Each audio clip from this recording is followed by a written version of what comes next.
се надевам дека до крајот на оваа градежна сезона ќе биде завршена оваа траса во интерес на граѓаните, затоа што голем дел од нашите граѓани од Прилеп кои што се бават со земјоделие на овој дел, со пчеларство, со сточарство и така натаму, а и оние граѓани кои што гравитираат во овој дел, во Мариовскиот дел, ќе чувствуваат и осетат благодет затоа што и текако му е потребен овој патен правец. Да напомнам дека исто така е многу битно за развој на туризмот, за овој недопрен дел од регионот Мариовскиот дел, каде што вистински имаме природни убавини, каде што граѓаните можат да го посетат, да уживаат во прекрасните предели на овој дел. Значи, развојот на туризмот е како гранка кој што дава услови овој регионален патен правец што сега се рехабилитира. И за наредната година планиравме буџет од општината за секундарната гасификација да ја правиме околу 400.000 евро, прилика тоа што толку кошташе. Ама сега добивме информација од владата дека со јавно-приватно партнерство ќе учествува во реализација на овој проект на секундарната гасификациона мрежа во голем дел во општини, значи владата, тоест државата ќе ги прави тие секундарни мрежи.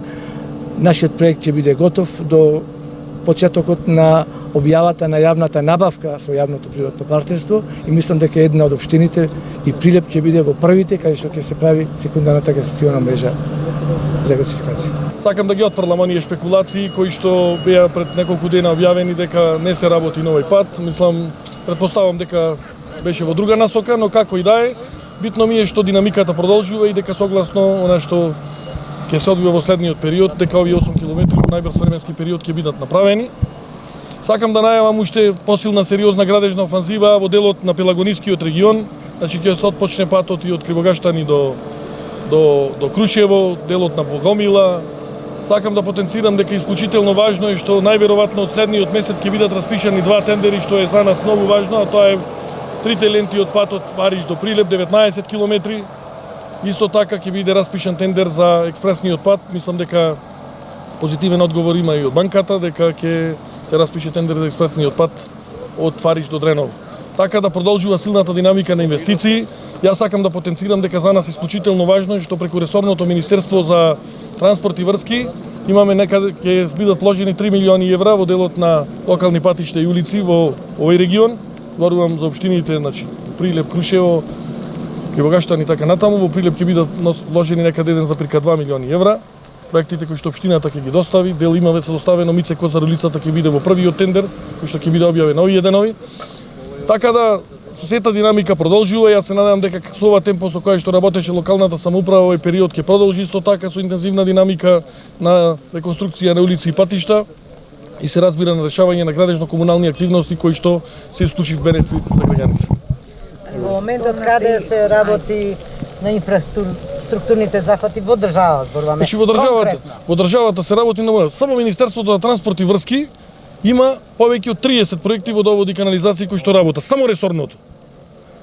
Дополнително, значи на проекти работат општините, дополнително на проекти работи Министерството за животна средина, зборувам водоводи и канализации. Социјални станови се работат на 6 места. Значи се работи во Бутел, се работи во да израдувам сакам прилепската јавност дека и во Прилеп ќе се работи за многу брзо време, очекуваме некаде септември-октомври тендер да биде распишен за нова социјална зграда.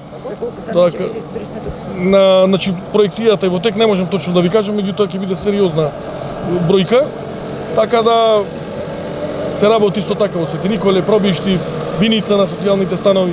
Гасификацијата сакам да потенцирам дека овој крак е околу 90%, значи од Неготино до Битол очекувам оваа година да биде целосно завршен. Кракот од Скопје преку Тетово до Гостивар е некаде околу 60% и тој очекуваме да ќе се распише тендер, треба да се обезбедат средства за Гостивар Кичево и за Велес Свети Николе, така да имаме целосна динамика. Во делот на патиштата се работи на голем дел на реконструкции и изградба, значи покрај експресните знаете дека Штип Крупиште во Собреќа е пуштен патот.